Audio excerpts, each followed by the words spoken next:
Space Nuts is taking a bit of a break at the moment. Fred and I will be back in the not too distant future with fresh episodes. In the meantime, enjoy some of the key episodes that we have presented over the years, major events in astronomy and space science. And we'll see you real soon. Space Nuts. Hi there. Thanks for joining us on another episode of Space Nuts. Andrew Dunkley here, and it's good to have your company. Coming up on this episode, we're going to be looking at Snowball Earth. There was a time where it was just a frozen sphere of nothingness for, well, billions of years. Now they have a new theory about that, and it's no Irish joke. There's a clue in there.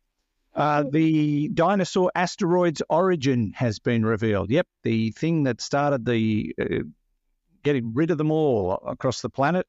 We know where it came from. And the so-called crisis in cosmology might not be a crisis at all. We're talking about the Hubble tension. We'll talk about all of that on this episode of Space Nuts. 15 seconds. Guidance is internal. 10, 9, ignition sequence start. Space Nuts. 5, 4, 3, 2. 1, 2, 3, 4, 5, 5, 4, 3, 2, 1. Space Nuts. Astronauts report it feels good.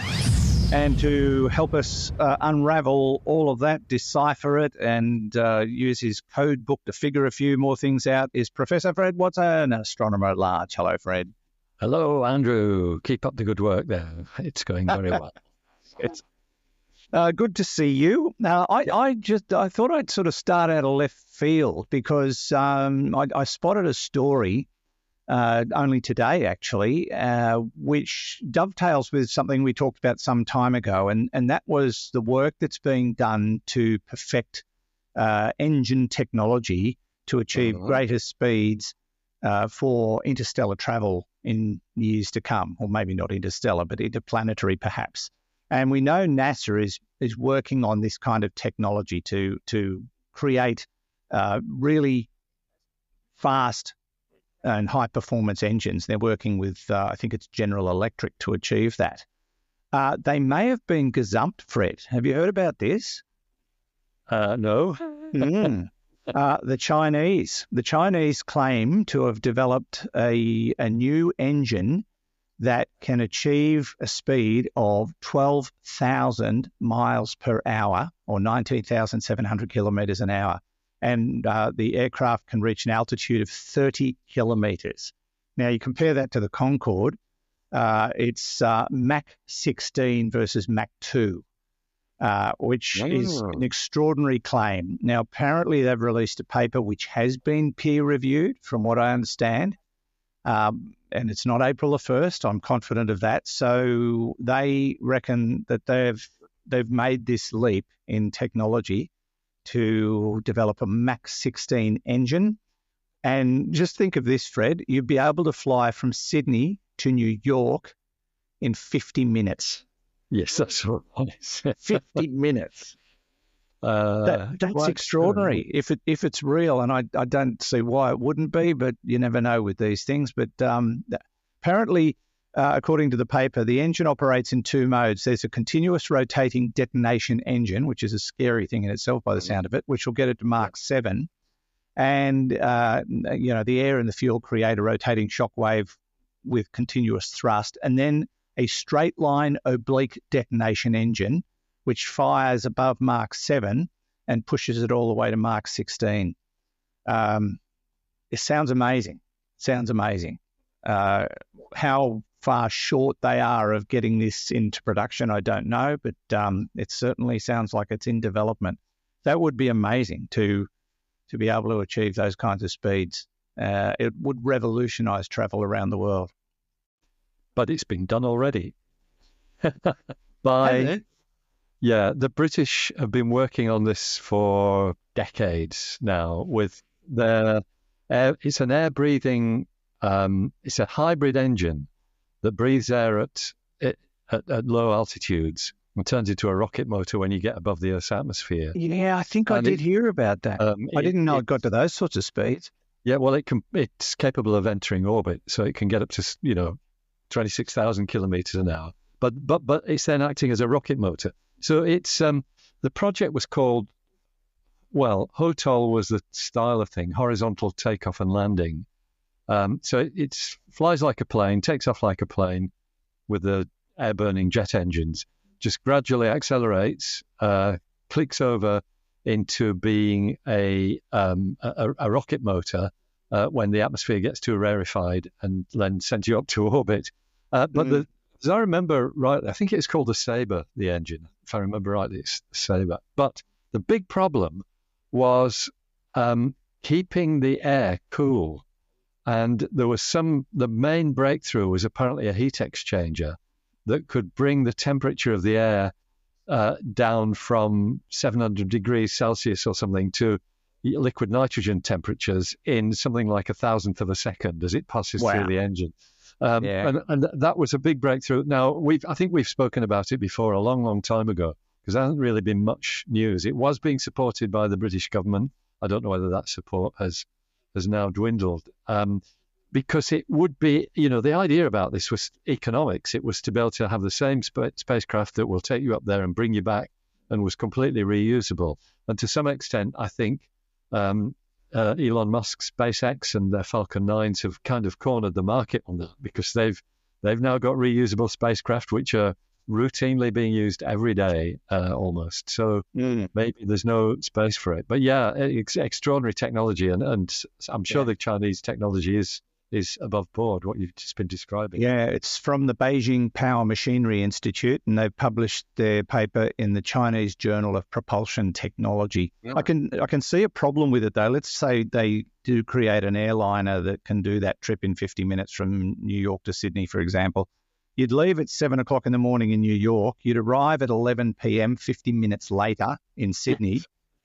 So you'd get up and get on the plane, and then get to Sydney, and then have to go to bed wide awake. Yes. That's right. That's the issue. It's always the issue. It would make jet lag all the more worse. Yeah. But, I think I'd put up with that rather than have all those 20 hours. Yeah, 20-hour flight. Yeah, I've got one of those coming up very soon, actually. You do, that's right. It'll be to watch this space story, but I just find it fascinating, these kinds of leaps in technology. Let's move on. A new theory about Snowball Earth, Fred. I said there's no Irish joke attached to this, and there's a good reason I said that. Which I'm probably going to sidestep completely. It's about rocks in Scotland and in Australia. I thought they said there was some of these rocks in Ireland as well. Yeah, I think there are. I think that's right. I think that's the loose connection I made with it. It also includes rocks in Namibia and North America, as well as Scotland. You're probably right, in Ireland, because it's the west of Scotland where these rocks are that have recently been analysed. It's an interesting story. I've often wondered about Snowball Earth. I never really looked at the details of it. So it's a period of about 60 million years ago. 60 million years long, but it was a long time ago. It began 700 million years ago. In fact, probably more like 720 million years ago, and lasted until about 635 million years ago. And it's called the Cryogenian geological period, and anything with cryo in the front of it means it's frozen solid. Yeah. So I thought, well, how do we know this? And the way we know and the way we know that glacial ice covered the whole planet is because you can see in the geology the effects of glaciation everywhere. It's not just, I grew up in a country where 10,000 years ago, the whole of the northern part of Britain was under ice. And so all my school lessons were about glacial features in the north of England. And so you can tell from rocks whether something has been glaciated. And that's how we know everywhere there is this layer of rock corresponding to looking back, 600 or 700 million years, where you see the evidence of glaciation. And so the interpretation of that is that you had an ice age that was the grandfather of all ice ages. The whole planet was frozen. And so the new research concerns evidence from rocks in Scotland. And what's remarkable is that the sort of glacial evidence there shows up really clearly. For some reason, that has been preserved very well there, underneath the sediments that were dropped on top of it later on. But the bottom line about the reason why we got this ice age is a question. I'm not sure that in the article I sent you it goes into detail about it, but the thinking is that we were seeing a period when, or before this period, we were seeing a time when volcanic rocks were being eroded. They were being weathered very rapidly, and apparently these were particularly in Canada. These volcanic rocks, I'm looking back now, perhaps 720 million years, they were eroded by weathering, and that process sucks carbon dioxide out of the atmosphere. And so what you're seeing is a situation where the atmospheric carbon dioxide is lower than normal. And in fact, it was probably about half what today's level is. Today's level's in the region of 400 parts per million of carbon dioxide in the atmosphere. And that's enough to blanket our planet and keep the temperature stable, unless you put more in which case the temperature goes up, as you know.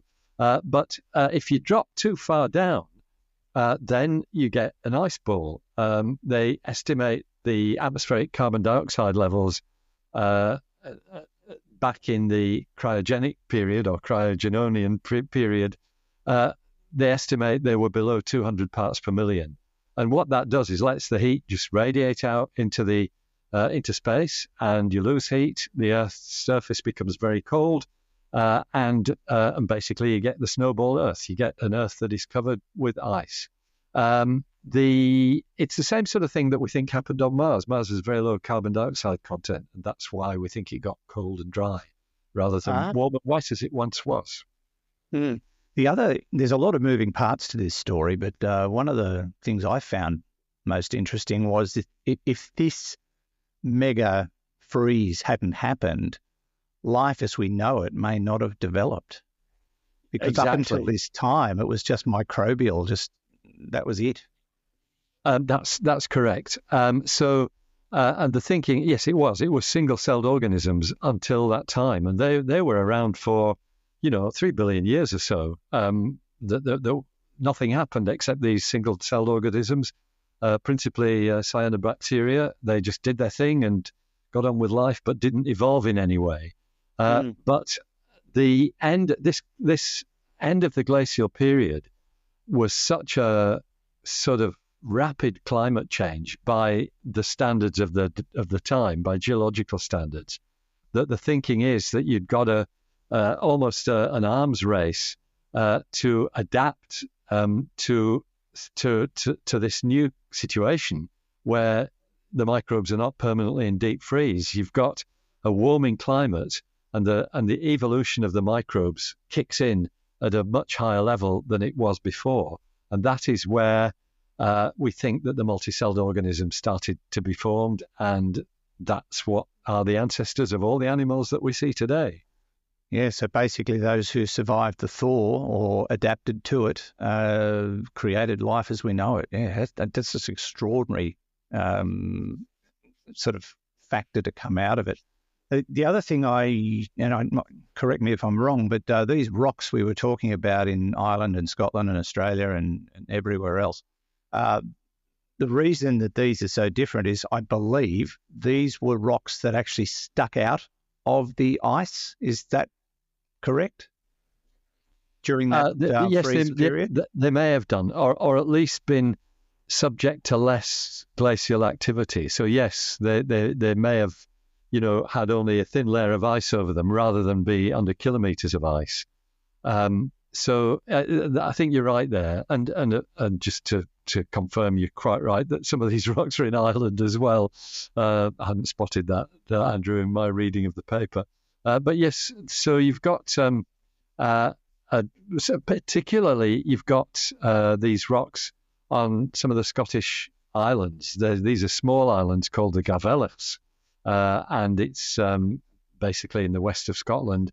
It's under the Portaska Formation. This is a geological area. Portaska, very well known to Scots people because it's the name of a well-known pipe tune. So let me quote from one of the authors of this work, and he's actually a PhD candidate at the University College London. The layers of rocks exposed on the Gavellichs are globally unique. Underneath the rocks laid down during the unimaginable cold of the glaciation are 70 meters of older carbonate rocks formed in tropical waters. These layers record a tropical marine environment with flourishing cyanobacterial life that gradually became cooler, marking the end of 1 billion years or so of a temperate climate on Earth. Most areas of the world are missing this remarkable transition because the ancient glaciers scraped and eroded away the rocks underneath. But in Scotland, by some miracle, the transition can be seen. And I think that's underlining what you said. They were either sticking up through the ice or they weren't particularly deeply covered by ice. So it's minerals and radiometric dating of the minerals that have allowed this discovery to be made. Yeah, it's incredible, isn't it? All the answers are right there in front of us in the dirt sometimes. Simple as that. Yeah.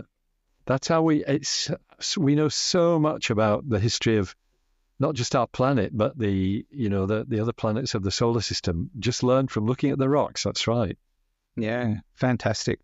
If you'd like to read the article or chase up that story, it's on the cosmosmagazine.com website. This is Space Nuts. Andrew Dunkley here with Professor Brad Watson. Let's take a break from the show to tell you about our sponsor, Anti-Gravity A1. Have you ever wished you could actually feel what it's like to fly? Not just control a drone from the ground, but truly experience the air around you. Well, that future has just arrived. Introducing the Anti-Gravity A1, the world's first all-in-one 8K 360 drone. And it's officially available now. This isn't just another drone. It's an entirely new category. The camera is unreal. Anti-Gravity A1 captures 8K full 360-degree video on every flight. No missed shots, no worrying about gimbals or lining up angles. Just fly first, frame later. You can create cinematic pans, add special effects, or achieve perfectly stabilized action footage thanks to the flow state stabilization. And the whole drone weighs in at just 249 grams. That means travel ready, regulation friendly, and it fits in the palm of your hand. The Anti-Gravity A1 is now available in 3 bundles at the Anti-Gravity store, Best Buy, and authorised retailers worldwide. So if you ever wanted to rethink what a drone can be or what flight can feel like, check out the Anti-Gravity A1. Just visit antigravity.tech. That's antigravity.tech for the Anti-Gravity A1. This is a new revolution in drone and drone photography. That's antigravity.tech, or you can tap on the link in the show notes. Roger, your labs are here also. Space Nuts. Speaking of dirt, Fred, we've got the dirt on the Dinosaur asteroid. We now know, thanks to a new study, where it came from. This is fascinating too. It is, that's right. And, it's not that long ago that people were really still speculating about where the remnants of this asteroid was. We're now pretty certain that it's in the Chicxulub Basin in the Gulf of Mexico, that is the site which actually was the impact site of this asteroid. So what you can do is you can look at the rocks that you find in that region. Once again, we're looking down at the dirt, and but basically look to see whether we know of anything like it out there in the solar system. And the bottom line is that, yes, we do find that. In particular, and this is work being done at the University of Cologne in Germany, the element ruthenium is basically a chemical marker, if I can put it that way, that is found in the debris around the Chicxulub impactor and apparently in other sediments around the world, because the debris from that explosion spread all around the world. It was so, such a major piece of explosive material. It was only explosive because it hit the ground at a very high speed, probably 30 or 40 kilometers per second. But the fingerprint of ruthenium has been found in that debris, and it turns out that coincides with rocks in the main asteroid belt. That's the region between Mars and Jupiter, but at the outer edge of the main asteroid belt. Not the kind of place you'd expect. You would think if that rock had come from the asteroid belt, you'd think it would be near the inner edge, but the chemical specifics tell you that it's actually at the outer edge. And that is really a very, very interesting deduction. Who would have thought that we would be able to pinpoint where that asteroid came from 66 million years after the event? Maybe the asteroid... I guess they worked it out on the chemical composition elements rather than backtracking. Yes, that's right. We don't have enough information to backtrack. We don't know what angle it came in at, or what its orbit was before it collided with Earth. So it's all about chemistry, is this, and in particular some quite sophisticated. Well, I suppose you call it chemical physics, because they're using radiation techniques basically to look for these levels of ruthenium in the debris from the asteroid crater and surroundings, looking at how it compares with other asteroid impacts and carbonaceous meteorites, which also come from that region of the solar system. So what might have caused a rock from that particular part of the solar system to, turn its attention to us? Did Saturn get upset and chuck a rock at us or something? It's probably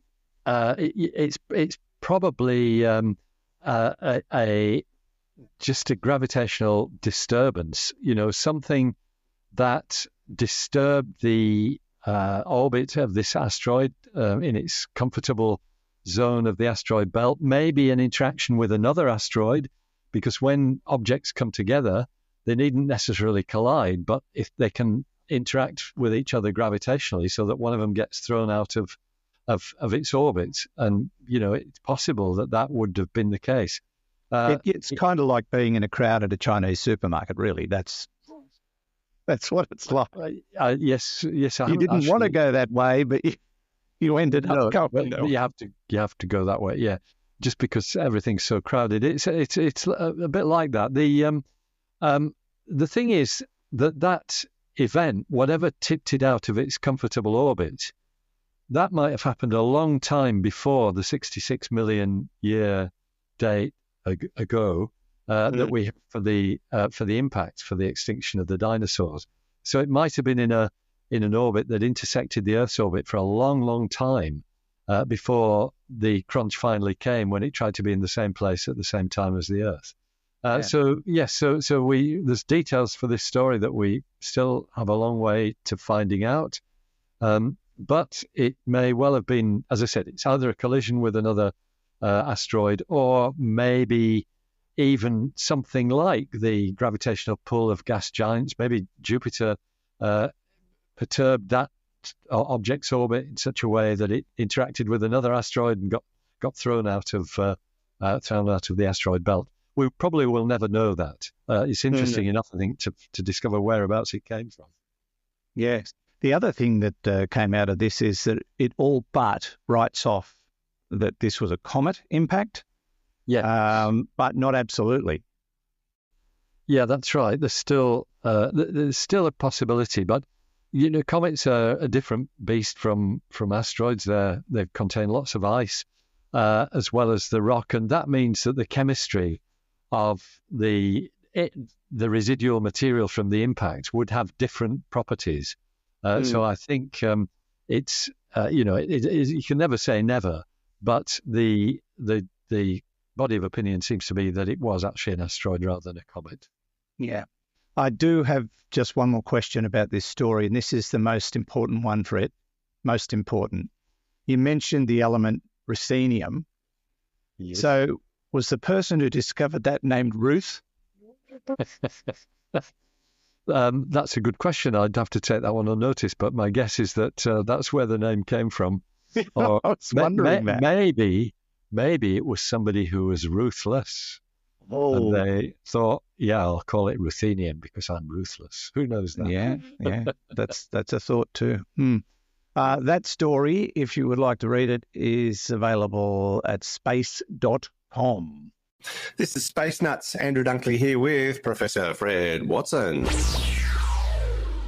and I feel fine. Space Nuts. Now, Fred, to the so-called crisis in cosmology. We're talking about the Hubble tension. Now, we've done this story a few times over the years. This is where basically the expansion speed of the universe, depending on how you calculate that number, comes up with two different answers, and they've never been able to figure out why. But now they're starting to think, well, there's no crisis at all. Everything's right. Yes. So let me just explain how this tension, the Hubble tension, comes about. Yeah. Because there are two ways of measuring the expansion of the universe. One uses standard candles, and the other uses a standard ruler. And put it that way. So the standard candles, taking that first, if you know how bright your candle is, then you can work out how far away it is from you, because you know its real brightness, its intrinsic brightness. Then you can work out what is going on in terms of, because we know the way light gets fainter. We know the rule by which light gets fainter as you move to greater and greater distances. It's what's called the inverse square law. It goes as the square of the distance, or 1 over the square of the distance. So standard candles are usually stars in galaxies. And in fact, this is what led us detect the expansion of the universe in the first place, because in the early years of the last century, around 1900, a group of astronomers in the United States measured the intrinsic brightness of a particular kind of variable star, one whose brightness varies, but it varies in a periodic way. And it turns out that there's a relationship between how frequently it varies and what the intrinsic brightness is. And you usually take it at peak brightness or minimum brightness, whichever. It doesn't really matter as long as you know what it is. And so that's the time-honored way of working out how far away galaxies are, to look for these variable stars, and then basically look at how bright they look to us, and from that work out the distance. And that lets you produce a value for what we call the Hubble constant, which is the number that basically tells you how fast the universe is expanding. The Hubble constant is in units of kilometers per second per megaparsec, but we don't really need to worry about that, because at the moment all we're interested in is the number. And so until now, the best estimates from the standard candles, in other words, the Cepheid variables, have come out at about 74 kilometers per second per megaparsec. But then the standard ruler method is looking back at the flash of the Big Bang, the cosmic microwave background radiation, which we see as it was about 13 billion years ago. And there are features in that variation which have separations that we know would be characteristic of a certain particular time. And what we're talking about here when I say features, I mean peaks and troughs in the temperature of the Big Bang, effectively what you're looking at. And from that, you can also deduce the Hubble constant, the expansion rate, as it is today. But the answer you get from that is 67.5 kilometers per second per megaparsec. which is round about 6.5 kilometers per second per megaparsec, different from the other one. And that is now, we're in such a precise era that now has people worried. So what's happened? Well, the same team who've done a huge amount of this work in the past, led by Dr. Wendy Friedman, one of the big names in this kind of science in the United States. Wendy and her team have used our new toy, the James Webb Space Telescope. We always knew it would solve this problem. We knew it would certainly help. It would either make it worse or it would solve it. And you're right. To cut to the chase, it's probably solved it, because it's now looking as though the method is more like the method where you measure the brightness of these variable stars is giving an answer more like 70 kilometers per second per megaparsec, which is much closer to that 67.5 that you get from the cosmic microwave background radiation. And it turns out that when you think about the error, potential error of both of them, then it overlaps. So in that regard, you've got something that falls within the error bounds of both of these methods. And so maybe we are seeing the right answer at last. So it basically brings it back to an average. That's right. That's what you methods. Yeah. Yes. Yeah. When I started my career, Andrew, there were two camps, and basically they were using similar methods. One said that the Hubble constant was 50 kilometers per second per megaparsec. The other said it was 100 kilometers per second per megaparsec, and they were both right. They thought they were both right, and it turned out that the real answer was the average of them. It was 70 or 75 for thereabouts. There you go.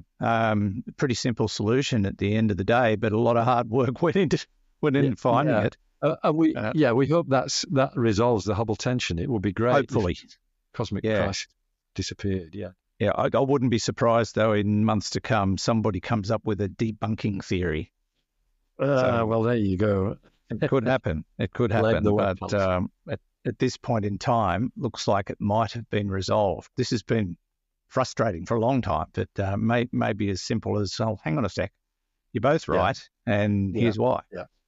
That story's on scitechdaily.com. Question without notice, Fred, that's come through from one of our live viewers, Wayne. Hi, Wayne. This harks back to the Snowball Earth story we did. Wayne asks, I wonder how much bigger the diameter of a frozen Earth would be to the current Earth. Do we have any idea what that might have been? Yeah, it probably wasn't that much different. At the moment, a lot of that water's still there, but it's wet. And this is now, it's turned into ice. So it's certainly not going to be tens of kilometers different. It might be a few kilometers different on average, and I'm talking about the average.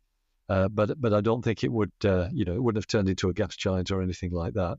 It's an interesting question, though, because we think it's because of frozen water out in the depths of the solar system, adding to the mass of the gas giants as they were being formed. We think that is one reason why they became so big, because they had enough mass to hold on to a gas envelope.